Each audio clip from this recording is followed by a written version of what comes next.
Viewers ਫਿਰ ਦੁਬਾਰਾ ਤੁਹਾਡਾ ਸਵਾਗਤ ਹੈ ਪ੍ਰੋਗਰਾਮ ਸੱਚੋ ਸੱਚ ਵਿੱਚ। ਐਂਡ ਡਾਕਟਰ ਸਾਹਿਬ ਸਾਡਾ ਅਗਲਾ ਮੈਸੇਜ ਹੈ ਫਰੈਜ਼ਨੋ ਕੈਲੀਫੋਰਨੀਆ ਤੋਂ ਸਰਦਾਰ ਗੁਰਸ਼ਰਨ ਸਿੰਘ ਢਿੱਲੋਂ ਜੀ ਦਾ। ਇਹਨਾਂ ਨੂੰ ਪ੍ਰੋਗਰਾਮ ਸੱਚੋ ਸੱਚ ਬਹੁਤ ਪਸੰਦ ਹੈ, ਇਹ ਬੜੀ ਲਗਾਤਾਰਤਾ ਨਾਲ ਇਸ ਨੂੰ ਵੇਖਦੇ ਹਨ। ਇਹਨਾਂ ਦਾ ਸਵਾਲ ਹੈ, ਕੀ ਕਾਰਨ ਹੈ ਕਿ ਗੁਰਦੁਆਰਿਆਂ ਦੀ ਸੇਵਾ ਸੰਭਾਲ ਲਈ ਥਾਪੇ ਜਾਂਦੇ ਪ੍ਰਬੰਧਕ ਕੁਝ ਸਮੇਂ ਬਾਅਦ ਗੁਰਦੁਆਰਿਆਂ ਨੂੰ ਆਪਣੀ ਨਿੱਜੀ ਜਾਇਦਾਦ ਸਮਝਣ ਲੱਗ ਜਾਂਦੇ ਹਨ ਅਤੇ ਸੰਗਤ ਨਾਲ ਦੁਰਵਿਹਾਰ ਕਰਦੇ ਹਨ? ਹਾਂਜੀ ਡਾਕਟਰ ਸਾਹਿਬ। ਸਭ ਤੋਂ ਪਹਿਲਾਂ ਤਾਂ ਵੀਰ ਗੁਰਸ਼ਰਨ ਸਿੰਘ ਢਿੱਲੋਂ ਜੀ ਦਾ ਧੰਨਵਾਦ। ਉਹਨਾਂ ਨੇ ਸਾਨੂੰ ਫਰੈਜ਼ਨੋ ਕੈਲੀਫੋਰਨੀਆ ਤੋਂ ਲਿਖਿਆ ਜੀ। ਔਰ ਮੇਰਾ ਖਿਆਲ ਹੈ ਵੀ ਜਿਹੜੀ ਬਿਮਾਰੀ ਦਾ ਉਹਨਾਂ ਨੇ ਜ਼ਿਕਰ ਕੀਤਾ ਹੈ ਆਲਰੇਡੀ, ਰਿਆਜ਼ ਘੁੰਮਣ ਸਾਹਿਬ ਨੇ ਸਾਨੂੰ ਬੜੇ ਮਿੱਠੇ ਔਰ ਸਲੀਕੇ ਭਰੇ ਤਰੀਕੇ ਨਾਲ ਸਮਝਾਇਆ ਜੀ। ਦੇਖੋ, ਇਸ 'ਚ ਕੋਈ ਸ਼ੱਕ ਨਹੀਂ ਹੈ ਕਿ ਗੁਰਦੁਆਰਾ ਸਾਹਿਬ ਬਣਾਉਣ ਲੱਗਿਆਂ ਜਿੰਨਾ ਪਿਆਰ ਜਾਂ ਜਿੰਨੀ ਜੈਨਰੋਸਿਟੀ ਜੀ ਉਦਾਰ ਦਿਲੀ ਨਾਲ ਸਿੱਖ ਡੋਨੇਟ ਕਰਦੇ ਨੇ ਉਹਨਾਂ ਸ਼ਾਇਦ ਕਿਸੇ ਹੋਰ ਦੇ ਹਿੱਸੇ ਨਹੀਂ ਆਇਆ। ਜੀ ਜੀ। ਔਰ ਉਹਦੇ 'ਚ ਜਿਹੜੇ ਮੋਢੀ ਵੀ ਹੁੰਦੇ ਨੇ ਬਹੁਤ ਵਾਰੀ, ਕਿਉਂਕਿ ਗੁਰਦੁਆਰਾ ਸਾਹਿਬ ਬਣਾਉਣ ਦੇ ਲਈ ਕੋਈ ਲੋਨ ਲੈਣਾ ਸੌਖਾ ਨਹੀਂ ਹੁੰਦਾ, ਉਹ ਨਿੱਜੀ ਆਪਣੀ ਪ੍ਰਾਪਰਟੀ ਜਿਹੜੀ ਹੈ ਉਸ ਦੇ ਅਗੇਂਸਟ ਹੀ ਲੋਨ ਲੈਂਦੇ ਨੇ ਜੀ, ਆਪਣੇ ਸਿਰ 'ਤੇ ਜ਼ਿੰਮੇਵਾਰੀ ਲੈਂਦੇ ਨੇ। ਫਿਰ ਉਹ ਭੱਜ ਦੌੜ ਵੀ ਕਰਦੇ ਨੇ। ਜੀ ਜੀ ਬਿਲਕੁਲ। ਸ਼ੁਰੂ ਕੀਤਾ ਹੁੰਦਾ ਕਿ ਮਿਲੀਅਨ ਲੱਗੇਗਾ, ਬਜਟ ਪਹੁੰਚਦੇ ਤੱਕ 3 ਮਿਲੀਅਨ ਲੱਗ ਜਾਂਦਾ ਹੈ, ਫਿਰ ਬਾਹਰ ਵੀ ਜਾਂਦੇ ਨੇ।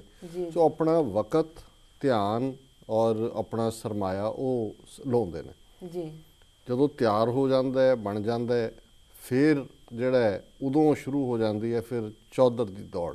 ਜੀ ਜੀ ਬਿਲਕੁਲ। ਉਹਦੇ 'ਚ ਫਿਰ ਕੀ ਹੁੰਦਾ ਹੈ, ਔਰ ਮੈਂ ਭਾਵੇਂ ਇਹਨੂੰ ਕਈ ਵਾਰੀ ਇਹ ਕੋਈ ਲਾਈਟਰ ਵੇਨ ਦੀ ਗੱਲ ਤਾਂ ਨਹੀਂ ਹੈ, ਪਰ ਮੈਂ ਕਈ ਵਾਰੀ ਕਹਿ ਦਿੰਦਾ ਕਿਤੇ ਹੋਏਗਾ ਕਿ ਜੀ ਮੈਂ ਜਦੋਂ ਪੁੱਛਦਾ ਕਿ ਜੀ ਫਲਾਣੇ ਸ਼ਹਿਰ 'ਚ ਫਰੈਜ਼ਨੋ 'ਚ ਕਿੰਨੇ ਗੁਰਦੁਆਰੇ ਨੇ, ਜੀ ਉਹ ਕਹਿਣਗੇ ਜੀ 12 ਗੁਰਦੁਆਰੇ ਨੇ, ਹੈ ਵੀ ਨੇ ਵੈਸੇ ਹੁਣ ਤਾਂ ਜੀ।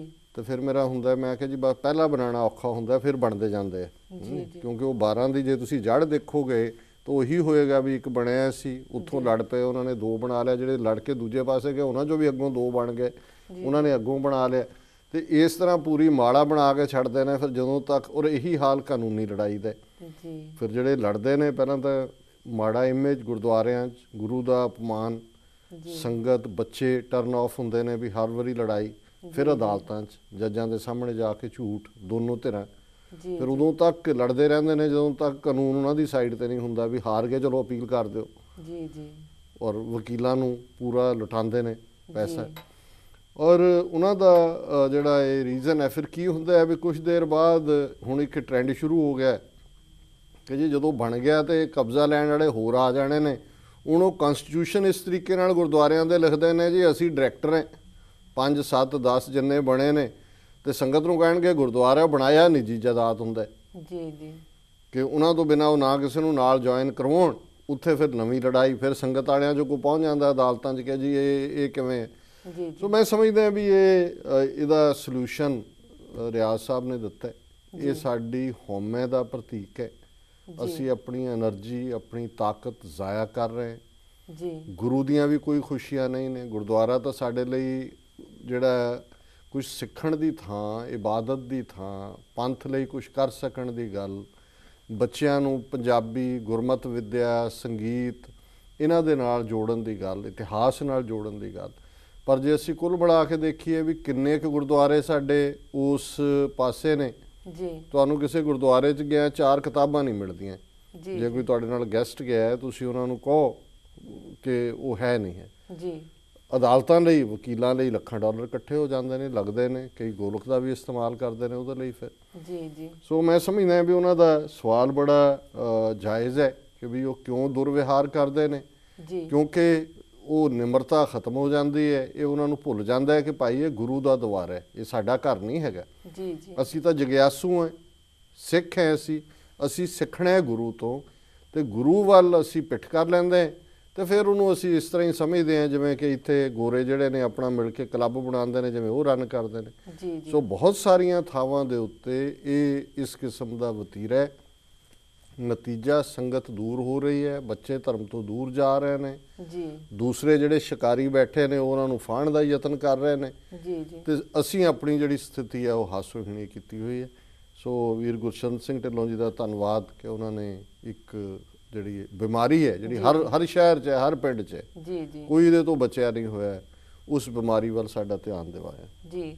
ਸਾਡੀ ਅਗਲੀ ਈਮੇਲ ਔਰੀਗਨ ਸਟੇਟ ਤੋਂ ਵੀਰ ਗੁਰਜੀਤ ਸਿੰਘ ਜੀ ਦੀ ਹੈ। ਇਹ ਲਿਖਦੇ ਹਨ, ਸਤਿਕਾਰਯੋਗ ਡਾਕਟਰ ਜੀ ਤੇ ਟੀਵੀ 84 ਦੀ ਸਮੁੱਚੀ ਟੀਮ, ਵਾਹਿਗੁਰੂ ਜੀ ਕਾ ਖਾਲਸਾ ਵਾਹਿਗੁਰੂ ਜੀ ਕੀ ਫਤਿਹ। ਤੁਹਾਡਾ ਸੱਚੋ ਸੱਚ ਪ੍ਰੋਗਰਾਮ ਅਸੀਂ ਸਾਰਾ ਪਰਿਵਾਰ ਬੜੇ ਚਾਅ ਨਾਲ ਦੇਖਦੇ ਹਾਂ।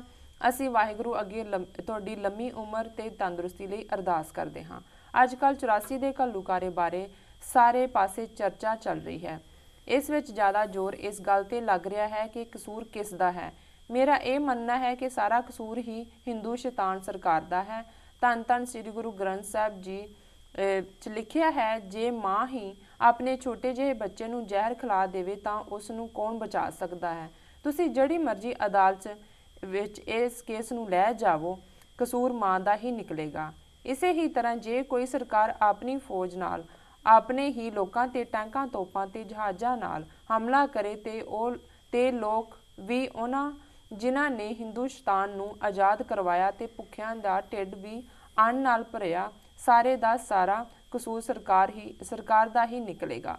ਹਰਿਮੰਦਰ ਸਾਹਿਬ 'ਚ ਉਸ ਟਾਈਮ ਹਜ਼ਾਰਾਂ ਸ਼ਰਧਾਲੂ ਸਨ ਜੋ ਸਿਰਫ ਸ਼੍ਰੀ ਗੁਰੂ ਅਰਜਨ ਦੇਵ ਜੀ ਦਾ ਸ਼ਹੀਦੀ ਦਿਵਸ ਮਨਾਉਣ ਆਏ ਸੀ, ਜਿਨ੍ਹਾਂ ਦੇ ਖਿਲਾਫ ਕਿਸੇ ਵੀ ਥਾਣੇ 'ਚ ਕੋਈ ਵੀ FIR ਜਾਂ ਕੇਸ ਨਹੀਂ ਸੀ। ਇਹ ਲੜਾਈ ਦਿੱਲੀ ਅਤੇ ਸ਼੍ਰੀ ਅਕਾਲ ਤਖਤ ਸਾਹਿਬ ਜੀ ਵਿੱਚ ਹੀ ਹੈ ਤੇ ਜਦੋਂ ਤੱਕ ਸਾਡਾ ਆਪਣਾ ਘਰ ਖਾਲਿਸਤਾਨ ਨਹੀਂ ਬਣ ਜਾਂਦਾ, ਇਸੇ ਤਰ੍ਹਾਂ ਜਾਰੀ ਰਹੇਗੀ।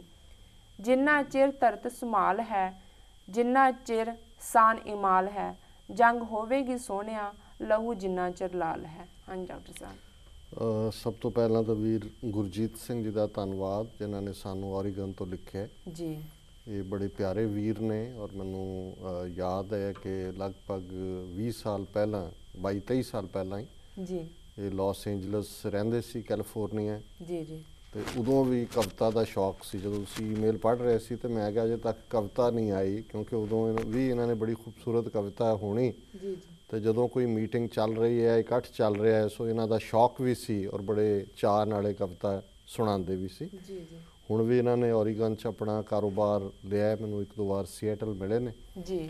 ਔਰ ਉਹਨਾਂ ਨੇ ਬੜੀ ਭਾਵਕ ਔਰ ਸੱਚੀ ਗੱਲ ਕੀਤੀ ਹੈ। ਕੱਲੀ ਭਾਵਕ ਨੂੰ ਕਈ ਵਾਰੀ ਇਹ ਸਮਝਿਆ ਜਾਂਦਾ ਕਿ ਵੀ ਸ਼ਾਇਦ ਉਹਦਾ ਟਰੂਥ ਨਾ ਹੋਏ, ਸਿਰਫ ਐਮੋਸ਼ਨ ਹੋਏ। ਜੀ। ਭਾਵਕ ਇਸ ਲਈ ਕਿ ਜਿਹੜੇ ਸਿੱਖ 'ਚ ਭਾਵਨਾ ਨਹੀਂ ਹੈ, ਹਰਿਮੰਦਰ ਸਾਹਿਬ ਤੇ ਹਮਲਾ, ਸਿੱਖਾਂ ਦੀ ਨਸਲਕੁਸ਼ੀ, ਇਹ ਉਹਨੂੰ ਅਪਸੈਟ ਨਹੀਂ ਕਰਦੀ, ਉਹ ਫਿਰ ਸਿੱਖ ਨਹੀਂ ਹੈ। ਕਿਉਂਕਿ ਅਸੀਂ ਇਹ ਇੱਕ ਜ਼ਰੂਰੀ ਹੈ, ਕੁਦਰਤੀ ਵਰਤਾਰ ਹੈ। ਇਸ ਚੋਂ ਜਿਹੜਾ ਨਹੀਂ ਹੈ ਉਹਦੇ ਚੋਂ ਸਮਝੋ ਕਿ ਵੀ ਉਹਦਾ ਖੂਨ ਚਿੱਟੇ। ਜੀ। ਔਰ ਇਹ ਵੀ ਗੱਲ ਉਹਨਾਂ ਨੇ ਬੜੀ ਪਤੇ ਦੀ ਕੀਤੀ ਕਿ ਗੱਲ ਜਦੋਂ ਫੌਜ ਤੇ ਸਿਵਿਲੀਅਨ ਦੀ ਹੁੰਦੀ ਹੈ ਜੀ, ਉਦੋਂ ਤੁਸੀਂ ਦੋਵਾਂ ਨੂੰ ਬਰਾਬਰ ਨਹੀਂ ਕਰ ਸਕਦੇ। ਹੁਣ ਜਿਵੇਂ ਹਿਊਮਨ ਰਾਈਟਸ ਦਾ ਇਸ਼ੂ ਹੈ ਜੀ, ਐਮਨੈਸਟੀ ਇੰਟਰਨੈਸ਼ਨਲ ਹਰ ਦੇਸ਼ ਬਾਰੇ ਰਿਪੋਰਟ ਕੱਢਦੀ ਹੈ ਜੀ, ਪਰ ਇਹ ਨਹੀਂ ਹੁੰਦਾ ਕਿਤੇ ਕਿ ਜਿਹੜੇ ਲੜਨ ਵਾਲੇ ਗਰੁੱਪ ਨੇ ਉਹ ਵੀ ਵਾਇਲੇਟ ਕਰਦੇ ਨੇ ਹਿਊਮਨ ਰਾਈਟ, ਇਨਸਰਜੈਂਟਸ ਵੀ ਕਰਦੇ ਨੇ, ਗੁਰਿਲੇ ਵੀ ਕਰਦੇ ਨੇ, ਪਰ ਸਰਕਾਰ ਔਰ ਗੁਰਿਲਿਆਂ ਨੂੰ ਉਹ ਬਰਾਬਰ ਇੱਕ ਪੱਧਰ ਤੇ ਨਹੀਂ ਰੱਖਦੇ। ਜੀ, ਕਿਉਂਕਿ ਸਰਕਾਰ ਕਨਸਟੀਟਿਊਸ਼ਨ ਦੇ ਨਾਲ ਚੁਣੀ ਹੋਈ ਹੁੰਦੀ ਹੈ, ਬਣਦੀ ਹੈ, ਉਹਦੇ ਲਈ ਕਨਸਟੀਟਿਊਸ਼ਨ ਦੇ ਥੱਲੇ ਰਹਿਣਾ, ਉਸ ਥੱਲੇ ਗਵਰਨ ਕਰਨਾ, ਇਹ ਉਹਦਾ ਫਰਜ਼ ਹੈ। ਜਿਹੜੇ ਲੜਨ ਵਾਲੇ ਨੇ ਉਹ ਤਾਂ ਉਹਨਾਂ ਨੇ ਤਾਂ ਕੋਈ ਕਨਸਟੀਟਿਊਸ਼ਨ ਨਹੀਂ ਬਣਾਇਆ ਹੋਇਆ, ਹਾਲਾਂ ਰਿਪੋਰਟ ਉਹਨਾਂ ਦੀ ਵੀ ਕਰਦੇ ਨੇ, ਪਰ ਐਟ ਪਾਰ ਨਹੀਂ ਹੁੰਦਾ। ਤੁਸੀਂ ਇਹ ਕਹੋ ਜੀ ਵੀ ਕਿਉਂਕਿ ਗੁਰਿਲਿਆਂ ਨੇ ਇਹ ਕੀਤਾ ਇਸ ਲਈ ਸਰਕਾਰ ਨੇ ਜਵਾਬੀ ਕੀਤਾ। ਸੋ ਜ਼ਾਹਰ ਹੈ ਵੀ ਜੇ ਸਰਕਾਰ ਨੇ ਲਾਅ ਆਫ ਦਾ ਲੈਂਡ ਥੱਲੇ ਕੋਈ ਐਕਟ ਕਰਨਾ ਸੀ, ਸੰਤ ਪਿੰਡਾਂ ਵਾਲਿਆਂ ਦੇ ਖਿਲਾਫ ਕਿਹੜੀ FIR ਕਿਹੜੇ ਥਾਣੇ 'ਚ ਲਿਖੀ ਗਈ, ਕਿਹੜੇ ਅੰਦਰ ਸਿੰਘ ਸੀ ਜਿਨ੍ਹਾਂ ਦੇ ਉੱਤੇ ਕੇਸ ਸੀ ਔਰ ਸਰਕਾਰ ਨੇ ਲਿਸਟ ਜਾਰੀ ਕੀਤੀ ਹੋਏ। ਇੱਕ ਆਮ ਕਾਨੂੰਨੀ ਪ੍ਰੋਸੈਸ ਹੈ, ਕੇਸ FIR ਬਣਦੀ ਹੈ, ਉਸ ਤੋਂ ਬਾਅਦ ਸੁਣਵਾਈ ਹੁੰਦੀ ਹੈ, ਉਹਦੇ ਤੋਂ ਬਾਅਦ ਪੇਸ਼ ਹੋਣ ਲਈ ਕਿਹਾ ਜਾਂਦਾ ਹੈ, 2-3 ਪੇਸ਼ੀਆਂ ਪੈਂਦੀਆਂ, ਨਹੀਂ ਪੇਸ਼ ਹੁੰਦਾ ਫਿਰ PO ਬਣਾਇਆ ਜਾਂਦਾ ਹੈ, ਪ੍ਰੋਕਲੇਮਡ ਅਫੈਂਡਰ। ਇੱਕ ਕਾਨੂੰਨ ਦੀ ਪ੍ਰੋਸੈਸ ਹੈ, ਹਿੰਦੁਸਤਾਨ ਦੇ ਕਾਨੂੰਨ 'ਚ ਵੀ ਹੈ। ਸੋ ਜੂਨ 84 ਤੱਕ ਕੋਈ ਇਸ ਕਿਸਮ ਦੀ FIR ਸੰਤਾਂ ਦੇ ਖਿਲਾਫ ਨਹੀਂ ਸੀ, ਕੋਈ ਕਿਸੇ ਦੇ ਖਿਲਾਫ ਐਸਾ ਕੇਸ ਨਹੀਂ ਸੀ ਜਿਹੜੇ ਕਿ ਅੰਦਰ ਬੈਠੇ ਨੇ ਤੇ ਉਹਨਾਂ ਨੇ ਬਾਹਰ ਆ ਕੇ ਕਾਨੂੰਨ ਨੂੰ ਫੇਸ ਨਾ ਕੀਤਾ ਹੋਏ। ਸੰਤਾਂ ਦੇ ਖਿਲਾਫ ਲਾਲਾ ਜਗਤ ਨਾਰਾਇਣ ਦੇ ਕੇਸ ਦੀ FIR 'ਚ ਨਾ ਸੀ, ਉਹ ਗਏ, ਅਰੈਸਟ ਵੀ ਦਿੱਤੀ, ਲਗਭਗ 4 ਹਫ਼ਤੇ ਉਹਨਾਂ ਦੀ ਕਸਟਡੀ 'ਚ ਵੀ ਰਹੇ। ਸੋ ਉਹਨਾਂ ਨੇ ਬਿਲਕੁਲ ਠੀਕ ਕਿਹਾ ਕਿ ਵੀ ਇਹ ਉਹਨਾਂ ਨੇ ਆਪਣੇ ਕਾਵਕ ਅੰਦਾਜ਼ ਦੇ ਵਿੱਚ ਹਿੰਦੁਸਤਾਨ ਨੂੰ ਹਿੰਦੂ ਸ਼ੈਤਾਨ ਕਿਹਾ, ਸਤਾਨ ਦੇ ਪੈਰ 'ਚ ਬਿੰਦੀ ਲਾਈ ਹੈ। ਵੀ ਸ਼ੈਤਾਨ ਦਾ ਕੀ ਕੰਮ ਹੁੰਦਾ ਹੈ? ਸ਼ੈਤਾਨ ਬਹਾਨਾ ਲੱਭਦਾ ਹੈ। ਡੈਵਲ ਦਾ ਮਤਲਬ ਹੀ ਇਹ ਹੁੰਦਾ, ਜਿਹੜਾ ਸੰਤ ਹੈ ਜਾਂ ਭਲਾ ਬੰਦਾ ਹੈ ਉਹ ਦੋਨਾਂ ਨੂੰ ਈਵਨ ਕਰਕੇ ਦੇਖਦਾ ਹੈ, ਬਰਾਬਰ ਕਰਕੇ ਦੇਖਦਾ ਹੈ। ਜੀ ਤੇ ਸ਼ੈਤਾਨ ਦਾ ਕੰਮ ਹੈ ਕਿ ਉਸਨੇ ਸ਼ੈਤਾਨੀ ਕਰਨੀ ਹੈ। ਸੋ ਇਹਨਾਂ ਨੇ, ਇਹ ਸਟੇਟ ਨੇ, ਅਸੀਂ ਕਿਸੇ ਧਰਮ ਦੇ ਉੱਤੇ ਨਹੀਂ ਕਹਿ ਰਹੇ, ਇਹਨਾਂ ਨੇ ਦੀ ਸਟੇਟ ਨੇ ਸ਼ੈਤਾਨੀ ਕੀਤੀ। ਜੀ ਇਹਨਾਂ ਨੇ ਸਾਡਾ ਅਕਾਲ ਤਖਤ ਢਾਇਆ, ਹਮਲਾ ਕੀਤਾ ਹੈ। ਔਰ ਇਹਦੇ 'ਚ ਕੋਈ ਸ਼ੱਕ ਨਹੀਂ ਹੈ ਕਿ ਜਿਹੜੀ ਸਟੇਟ ਹੈ, ਜੀ ਜਿਹੜੇ ਉਹਦੇ ਸਿਟੀਜ਼ਨ ਨੇ, ਸਟੇਟ ਤਾਂ ਉਹਨਾਂ ਦੀ ਮਾਪਿਓ ਹੈ, ਹਾਫਿਜ਼ ਹੈ। ਕਿਸੇ ਵੀ ਕਨਸਟੀਟਿਊਸ਼ਨ ਦਾ ਮੁੱਢਲਾ ਜਿਹੜਾ ਮੰਤਰ ਹੁੰਦਾ ਹੈ ਜਾਂ ਮੁੱਢਲਾ ਫੰਡਾਮੈਂਟਲ ਹੈ, ਜੀ ਉਹ ਹੈ safety and security of the citizens. ਜਿਵੇਂ ਮਾਂ ਦੇ ਲਈ ਆਪਣੇ ਪੁੱਤ ਜਾਂ ਧੀ ਦੀ ਜਿਹੜੀ ਸੇਫਟੀ ਸਿਕਿਉਰਿਟੀ ਹੈ, ਉਹ ਆਪਣੀ ਜਾਨ ਕੁਰਬਾਨ ਕਰ ਦਿੰਦੀ ਹੈ, ਬੱਚਾ ਜਾਂ ਬੱਚੀ ਮਹਿਫੂਜ਼ ਹੋਏ। ਜੀ ਜੀ ਪਰ ਜੇ ਮਾਂ ਹੀ ਇਹ ਕਹੇ ਵੀ ਮੈਂ ਬੱਚੇ ਜਾਂ ਬੱਚੀ ਨੂੰ ਜ਼ਹਿਰ ਦੇਣਾ ਹੈ, ਜੀ ਇਹ ਜਿਹੜੀ ਗੱਲ ਉਹਨਾਂ ਨੇ ਕੀਤੀ ਭਾਈ ਗੁਰਦਾਸ ਜੀ ਦੀ ਇੱਕ ਵਾਰ 'ਚ ਹੈ ਕਿ ਜੇ ਮਾਂ ਪੁੱਤੇ ਵਿਸ ਦੇ, ਜੇ ਮਾਂ ਹੀ ਪੁੱਤਰ ਨੂੰ ਜ਼ਹਿਰ ਦੇਣ ਤੇ ਆ ਜਾਏ, ਫਿਰ ਬੱਚੇ ਨੂੰ ਕੋਈ ਨਹੀਂ ਬਚਾ ਸਕਦਾ। ਜੀ ਜੀ ਸੋ ਜੇ ਸਟੇਟ ਨੇ ਹੀ ਅਲਟੀਮੇਟਲੀ ਆਪਣੇ ਹੀ ਸਿਟੀਜ਼ਨਸ ਨੂੰ ਟੈਂਕਾਂ ਤੋਪਾਂ ਦੇ ਥੱਲੇ ਦਰੜਨਾ ਹੈ, ਉਹਨਾਂ ਦਾ ਨੂੰ ਖਤਮ ਕਰਨਾ ਹੈ, ਖੁਆਰ ਕਰਨਾ ਹੈ, ਝੂਠੇ ਕੇਸਾਂ 'ਚ ਫਸਾਉਣਾ ਹੈ, ਹੱਥ ਬੰਨ੍ਹ ਕੇ ਉਹਨਾਂ ਦੀ ਫੌਜ ਨੇ ਆਪਣੇ ਹੀ ਸ਼ਹਿਰੀਆਂ ਨੂੰ ਮਾਰਨਾ ਹੈ, ਤਾਂ ਫਿਰ ਸਾਡੇ ਕੋਲ ਕੀ ਚੋਇਸ ਹੈ? ਸੋ ਉਹਨਾਂ ਨੇ ਬਿਲਕੁਲ ਠੀਕ ਕਿਹਾ ਕਿ ਅਸੀਂ ਲੜਾਂਗੇ ਜੀ ਜਦੋਂ ਤੱਕ ਸਾਡੇ ਖੂਨ ਦੇ ਵਿੱਚ ਲਾਲੀ ਹੈ, ਜਦੋਂ ਤੱਕ ਹਰ ਇੱਕ ਵੀ ਸਿੱਖ ਇਸ ਪਲੈਨਟ ਦੇ ਉੱਤੇ ਜਿਉਂਦਾ ਹੈ, ਜੀ ਉਹ ਆਪਣੇ ਹੱਕਾਂ ਦੇ ਲਈ, ਆਪਣਾ ਮੁਲਕ ਬਣਾਉਣ ਦੇ ਲਈ ਇਸ ਇੰਡੀਅਨ ਸਟੇਟ ਦੇ ਜ਼ੁਲਮ ਦੇ ਖਿਲਾਫ ਲੜੇਗਾ। ਜੀ ਕੋਈ ਇਸ ਬਾਰੇ ਸ਼ੱਕ ਸ਼ੁਬਾ ਨਹੀਂ ਹੋਣਾ ਚਾਹੀਦਾ। ਜੀ ਡਾਕਟਰ ਸਾਹਿਬ, ਇੱਥੇ ਲੈਣੇ ਇੱਕ ਛੋਟਾ ਜਿਹਾ ਬ੍ਰੇਕ। ਵਿਊਅਰਸ ਦੀ ਸਾਡੇ ਨਾਲ ਇਸ ਤਰ੍ਹਾਂ ਹੀ ਜੁੜੇ ਰਹੋ, ਮਿਲਦੇ ਹਾਂ ਆਫਟਰ ਦਿਸ ਸ਼ਾਰਟ ਬ੍ਰੇਕ।